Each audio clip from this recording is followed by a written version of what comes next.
Are you a believer in good? Do you love it when the good guy wins in the end?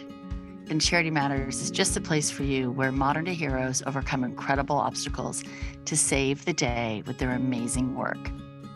Welcome to Season 5 of the Charity Matters podcast. I'm Heidi Johnson, nonprofit founder, lifelong helper, and your host. I've been interviewing the helpers for over a decade with my blog, and I'm so excited to finally be sharing these inspiring conversations on our podcast. Join me as we learn the challenges and stories of innovators, entrepreneurs, and modern-day heroes who set out to solve the problems of humanity. Did you know that we're facing a literary crisis in our schools in this country? Today's guest is no stranger to this fact.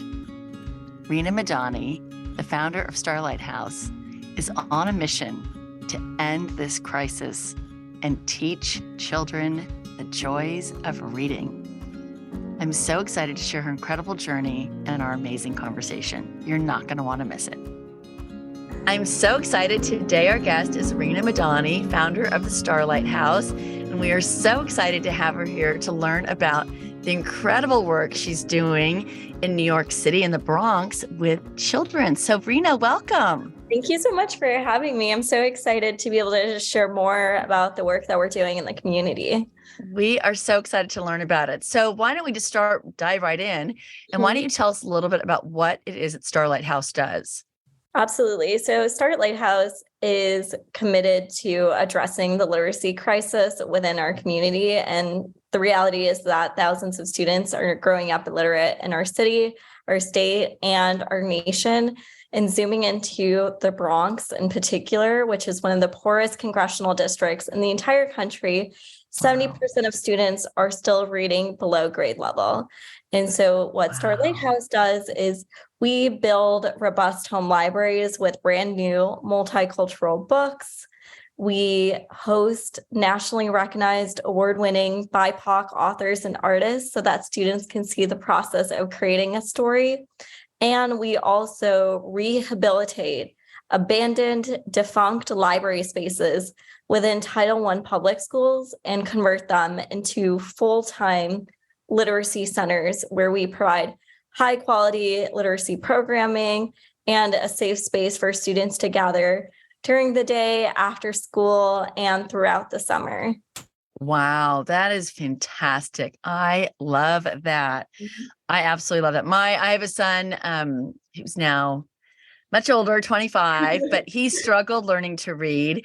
And he ended up in high school wanting to volunteer. And he's like, I want to help kids that struggle learning to read. And the area that we live, he went to an area and he had a student where he mentored the student and worked with him. And he was like, Mom, there's so many kids in first and second grade that are so behind in reading. I can't even believe it. And so literacy kind of became a passion project of our family. So this is very dear to my heart.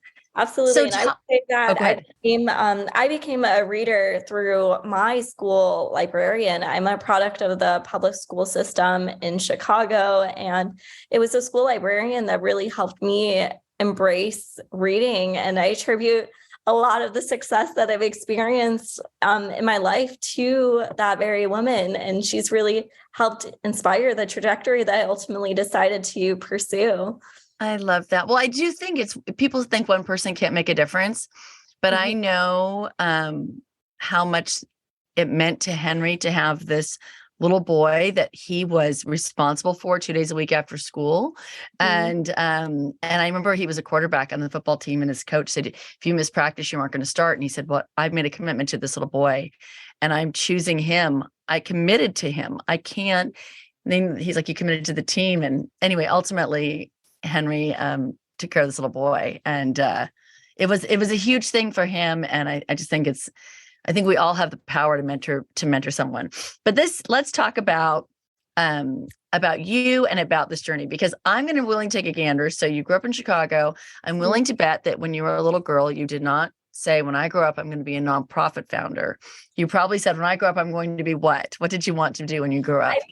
So I wanted to be a doctor at one point, but that was also to appease my traditional South Asian parents. So I think that was like something that was like putting in my mind for quite some time. But as a child, I was always interested in social impact in particular. So I just remember always like traveling back home to India and just trying to understand why there was disparities that existed between social classes, and why the government wasn't doing enough to address those gaps. And then that was something that I also saw back here in the States. And even when I was younger, I was always thinking about like, okay, well, how can I make a difference in the community? And even in high school, I created my own organization where it was bringing my peers together for us to be talking about issues that were affecting the world. And we talked about Haiti. We learned about microfinancing. We created school supply kits back for children in Iraq when the Iraqi war was taking place. And so those things were always in my mind, but I never thought that I would go on to create something of my own. I just thought I would kind of be there and like do a bit of like the behind the scenes work, right? But never be at the forefront myself. And were your parents philanthropic? Did you grow up kind of volunteering or doing a lot of work for other people or involved in your church or community or? Yeah, my parents would allocate like weekends where we would volunteer together as a family. And so that spirit was like that. Also like part of my upbringing. And that was really important to my parents. And so that was something that they prioritized because that was a way to always bring the family together, especially given their day-to-day professions. And that was really important to me. And I think that's really also shaped me as an individual today, because I do believe that we're products of our environment. Absolutely. And I love your parents for doing that, because I do think that that's where those early seeds are planted of compassion. And that's how we grow compassionate humans that go out and change the world like you did. So talk to me. Everyone that I've ever interviewed was going down a certain path, not a nonprofit path. And something happened. And almost all of them can say the moment that they remember that they were like, I have to do something about this. So tell us the story of the Starlight House and how it came to be, because I'm guessing there's a backstory of how you got there. Yeah, prior to the pandemic, I was actually an elementary school teacher. And so that was something that I just envisioned myself continuing to do, and then ultimately moving up in the ranks and maybe someday becoming an administrator. But then I remember when the pandemic started to unfold and we really had no certainty as to like what was taking place. And then suddenly schools were closed, libraries were closed. And also did New York City DOE in certain districts in particular struggled to get tech devices for the students that needed them the most. Right. And that particularly happened in low-income communities.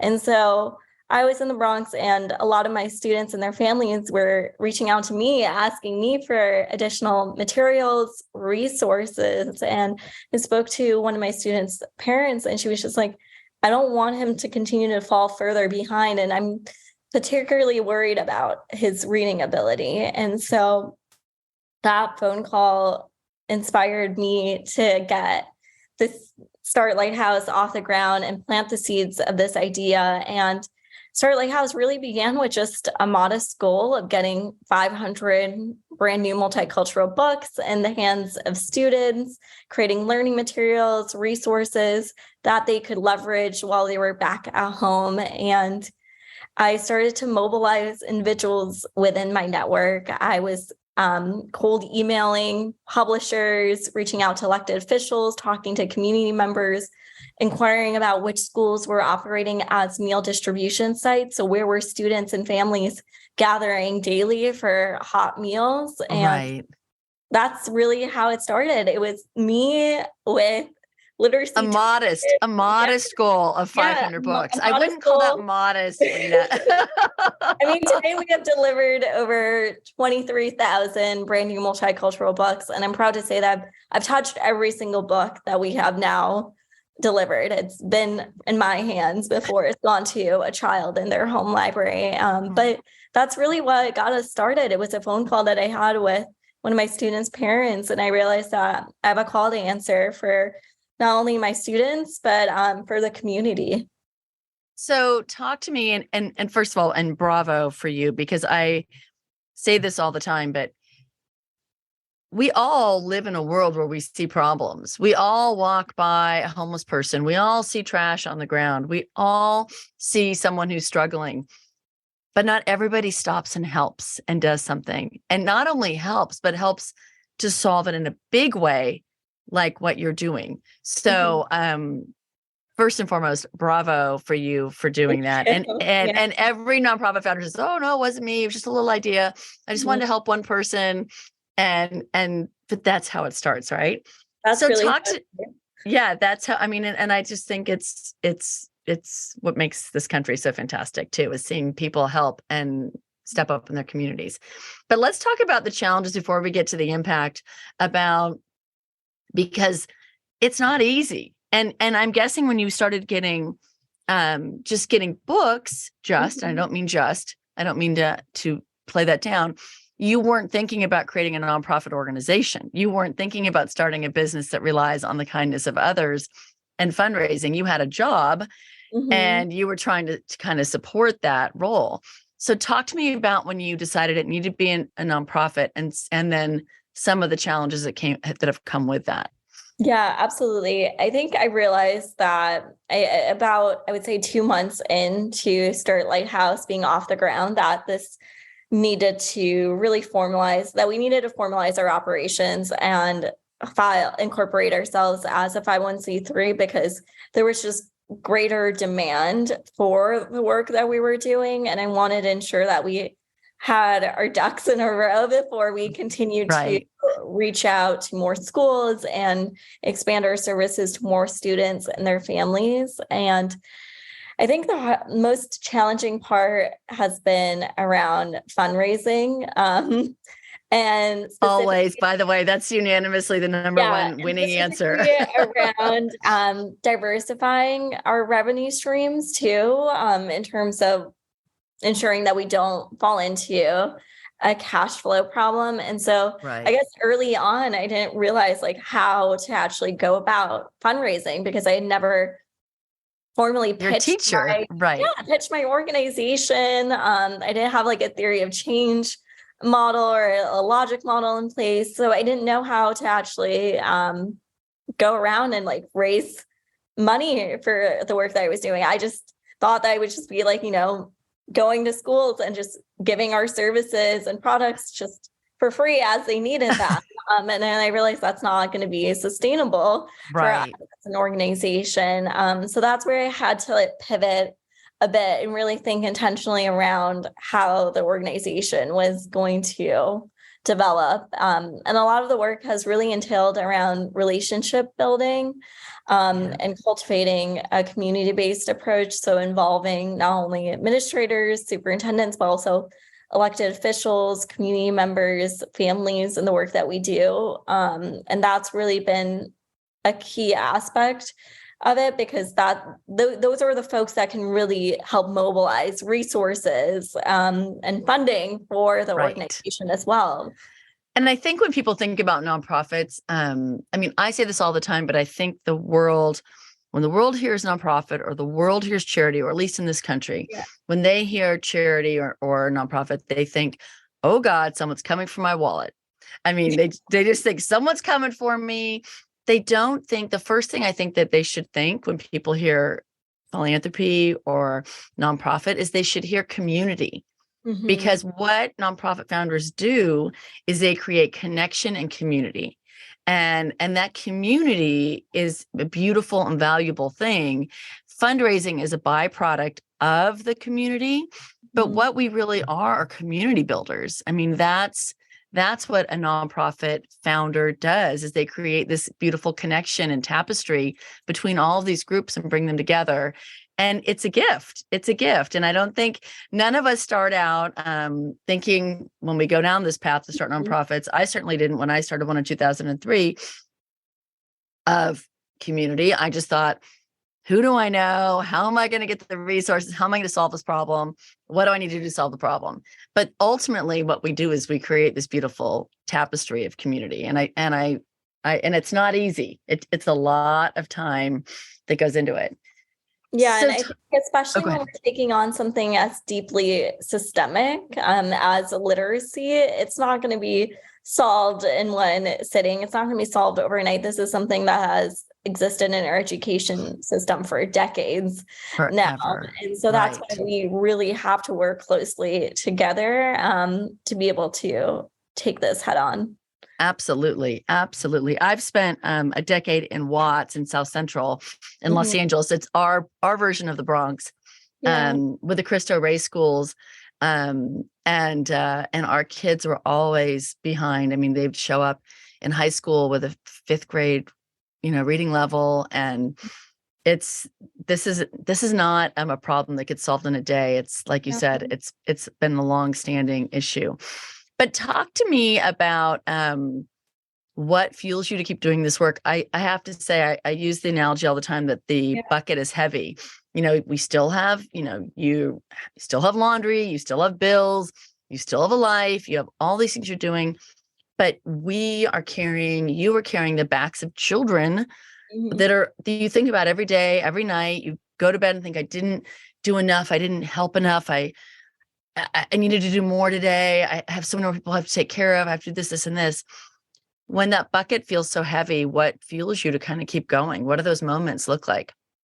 I think I'm just so fueled by the students and families that I have the privilege of interacting with every day. And the fact that our students now know things around like interacting with authors and artists, they're able to verbalize the fact that they want to become authors or artists, or the fact that they'll Oh, tell me that they have a home library, that they know what those words mean and that they can actually point to it. And that fact that they come up and just tell me how much they love and enjoy reading. And I think those are the moments that add up to me and really help fuel the work that I do, because for me, everything is rooted in community, and I want to be able just to support the next generation of readers, writers, activists, critical thinkers. And I am, we need a lot of those critical yeah, thinkers. exactly. I'm so inspired by those interactions that I get to have on the day-to-day basis. And so even on those hard days of being an entrepreneur, I think back to the students and families that I get to meet and get to hear their stories, and get to help cultivate that love for literacy within their household and within the school community. And for me, that's the best feeling. I love that. Well, that's, I think, how we get paid, right? We don't do Yeah. this for the money. We get paid in those of moving people forward and seeing that. And it's the best feeling in the world, which is why we keep coming back for more. Exactly. And there's no words to describe that. But speaking of kind of that, because I also think that our impact is also our payday when we realize that we have moved the needle in little ways. And I think impact has a double-edged sword of a word, especially nonprofit. Foundations want to see your ROI, how many hours you worked with someone, how many people you served, all these metrics. And that isn't always the impact. I mean, certainly those numbers are important, but sometimes it's a story. Sometimes you can't measure what giving an illiterate child the ability to read for the rest of their life. That's an immeasurable impact. So how would you describe your impact at Starlight House? What would you say? Numbers, not numbers, whatever you think your impact has been. I think for us, our impact is now centered around us rehabilitating these defunct library spaces and converting them into full-time literacy centers. And that's where I've seen just how impactful our work is, because now we have the privilege and the opportunity to serve students every single day. So we are there during the day, we're there during after school. And so now students are able to have access to our programming year round. And with that, we're now able to study and unpack student reading proficiency data. We're able to assess attendance levels too, in terms of the frequency of them coming to the literacy hub, and also ensuring that they're in school, because chronic absenteeism is a prevailing issue within our community. And so now we have the opportunity to measure these items as well, beyond just thinking about books that we've delivered and students that we've been able to work closely with. And that's where we've been able to see the true trajectory of our work. It's just that we are able to join students as early as pre-K to be able to follow them through their entire journey and ensure that they're reading proficiently by 4th grade. Wow, that's awesome. Because if you don't catch them early and they slip through, it's almost impossible. It's really difficult. I recall when I became a 10th grade English teacher, I had students that were reading at a 4th and 5th grade reading level, and I was also expected to prepare them for the state exam. And I just remember, as a first-year teacher, coming in trying to understand why we had these discrepancies within the education system, and why students were continuing to be pushed along without having access to the support that they needed to master fundamental skills. Absolutely. So talk to me. You're an entrepreneur. Obviously you're a dreamer, because you don't get this far and have this kind of success without dreams. So what's the big dream for the organization? I mean, for me, the big dream is to become a national organization. Right now, we're of course based in the Bronx, but I always tell folks that we've got an ask for us to expand to Harlem and to Brooklyn. And so I envision us having a New York takeover, but then for us to be able to bring this all across the country through various chapters that exist. I love that. Well, and I have to say there is a theme. We do all share something in common, nonprofit founders. We always start out thinking we're going to help one person or something like that. We always end up, the more we can help, the more we can do, the more we can serve. And then we also have that moment where we realize, oh my gosh, I can't save everybody. And I think that's the hardest moment that we have. But I think scaling and funding are the two hardest challenges any entrepreneur has in any business. And I think it's the same thing with nonprofits. But I think it's also for sure the goal. And there's no reason why you can't do it. You got to dream it and put it out there, right? Or else it doesn't happen. I mean, I just believe that if your dreams don't scare you, then you're not thinking. That's something I always go back to, because I'll speak these ideas out and folks will look at me and they're like, but wait, what? But I just believe it's possible. It is. Well, and don't you think, and I'm willing to bet that when you started this, you started saying things out loud and things kept happening. Doors kept opening. Publishers landed in your unexpected people where you were connected to. And those signs kind of let you know that you're on the right path, right? All those things happen. You don't hit that many roadblocks. Obviously, it's not easy. It's not easy, but it kind of keeps telling you, you got to keep going. Yeah, that's what I realized. Yeah. Those doors just open. And when they open, you're like, okay, I guess I'll walk through this one. I don't know where it's going, but I'll try it on. Why not? So do you have kind of a phase or a motto that you live by, or that's kind of one of your go-tos? Yeah, I think for me, I'm really grounded in just being the kind of person that you needed when you were younger. And so that's really how I try to live my life. Even in terms of like my day-to-day interactions with the children and like the families that we're able to support. And I just think back to my 8-year-old self and the kind of person that I wish I had in my life, and that I ultimately found in the form of my school librarian. So if I can show up in that capacity, I feel like I think we have to give your school librarian a shout out. Does your school librarian have a name? Is she still around? I think you need to give her a shout out. Her name is Mrs. Campa. Okay, well, Mrs. Campa, I hope she's listening. We need Mrs. Campa, or we need to send this to Mrs. Campa. Yeah. Yes, she needs a shout out, because everyone who changes someone's life, so often we don't realize our own impact, right? So often we go through our day and we might be kind to someone, we might do something, and we don't even think about how it changed someone's day. So, all right, Mrs. Campa, cheers to you. You get a little moment here because you deserve it. Look at all the ripple effect of just her impact on you and your impact on thousands of children. How many kids are you guys serving right now? We work in 8 Title I schools across the Bronx, and we have now serviced over 5,700 students in our community. Oh my God. Wow. That's fantastic. Okay. So Mrs. Campa better be really excited about that because that's her byproduct right there. She's responsible indirectly with a whole lot of people for that. So talk to me, Rina, about some of the lessons you've learned. I mean, you're in the nonprofit world. You're a baby. You're 3 years old. You started in 2020. I mean, you're a toddler, right? Your organization's just starting, and you've served 5,700 children. I mean, that's remarkable.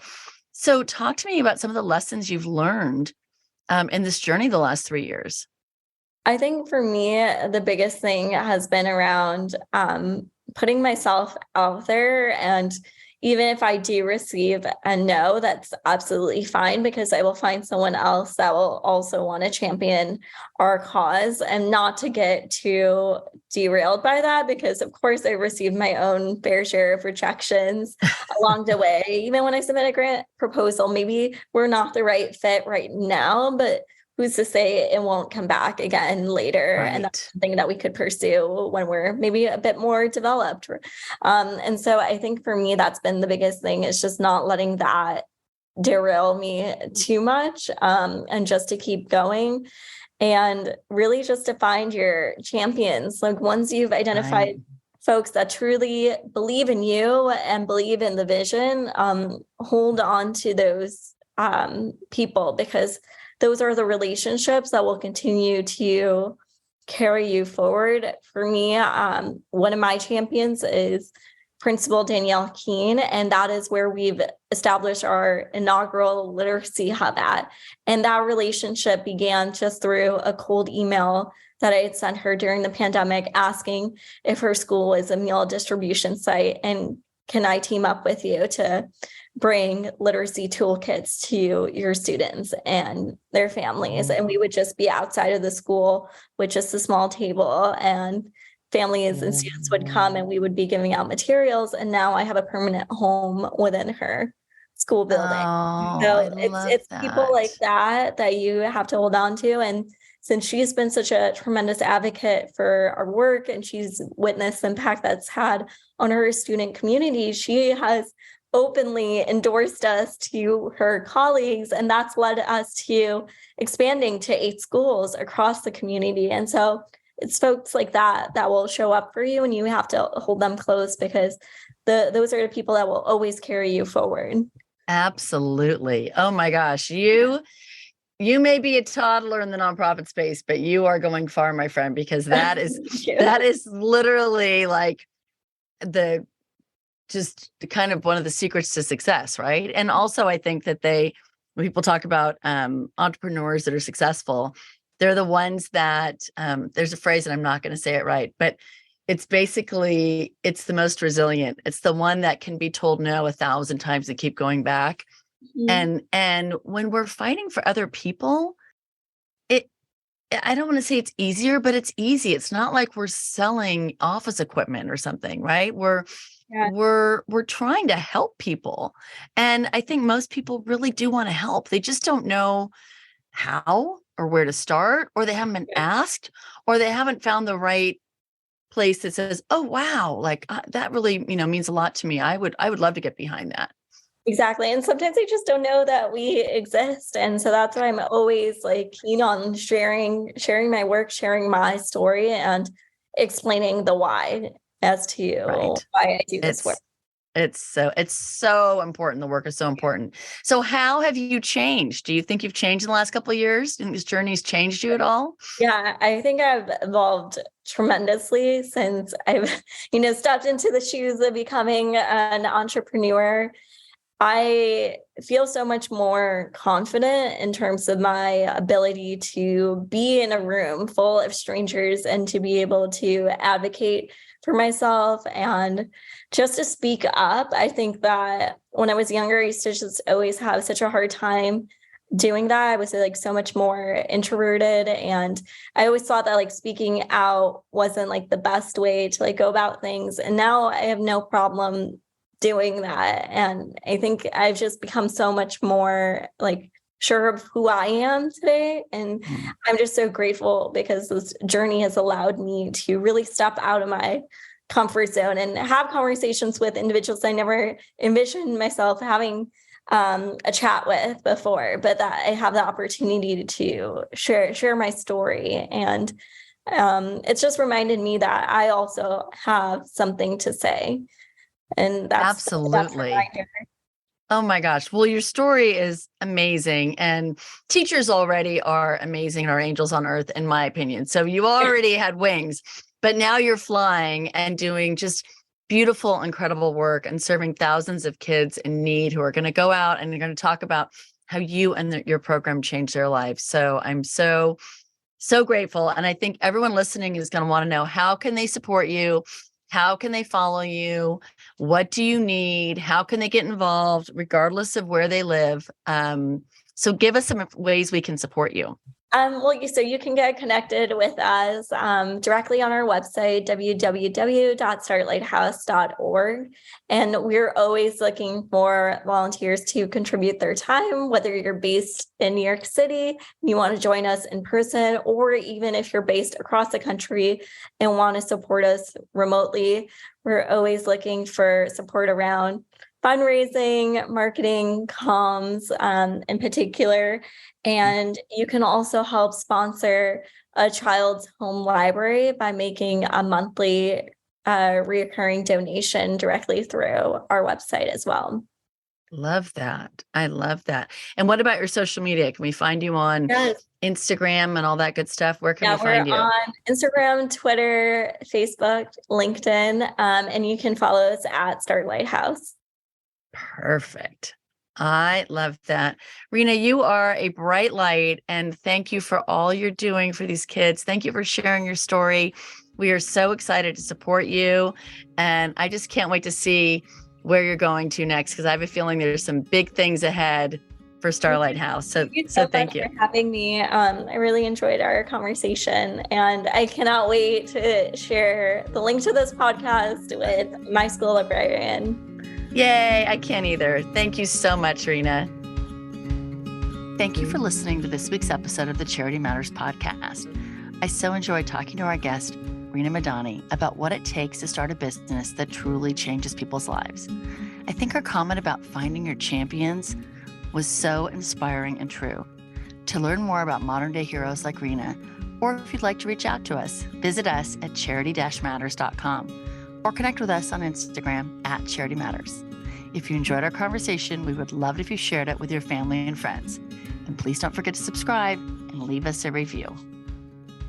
But more than that, thank you for caring, for believing in goodness, and for being a part of our movement. You are exactly what the world needs more of.